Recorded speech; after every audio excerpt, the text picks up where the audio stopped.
All right, good morning, everybody. I just wanted to do a quick video talking a little bit about these age structure diagrams because you're going to see these on your test, and we don't have paper copies of these activities that we would normally do, so I wanted to run through them with you a little bit to make sure that you understand what they are trying to represent. So age structure is the distribution of ages in a specific population at a certain time. So what that means is we're looking at how many people of a particular age live in a population at a current time. So for example, if this is the country of Afghanistan, it's showing us what percentage of the population are males, what percentage are females, and then over here you've got these age ranges that they live in. So a large percentage, a majority almost, are in ages 0 to 4. That means they have a lot of kids under the age of 4.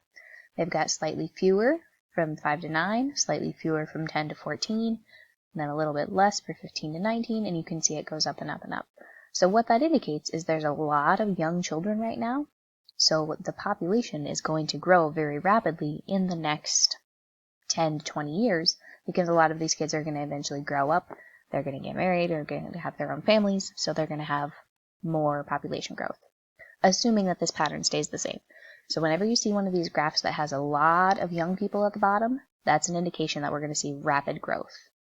Now over here, we've got kind of the opposite happening. You can see that this part of the pyramid is kind of triangle shaped like this one is.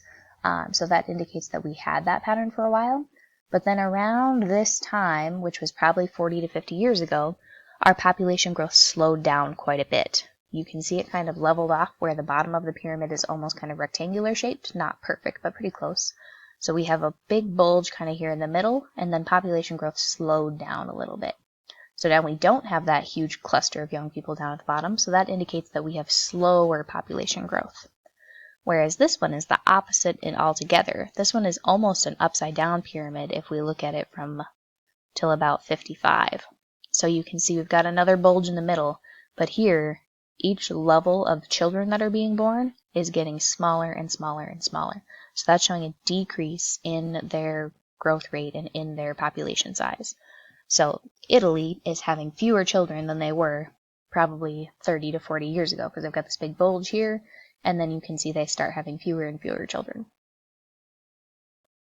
Okay, so now we'll do some practice problems like we normally would during class. This is showing a different age pyramid or a different population graph for the year 2000 in the US. So we've got our males and females on either side, and then in the middle we've got those numbers representing those age gaps, and they're going by 5 years again, just like the previous ones were. So if we look at that, it says, in which categories are populations the highest? So I'll give you a second to take a look at the graph. Which categories, according to this graph, are populations the highest? So what they're asking is it males or females, and then what age groups are the highest?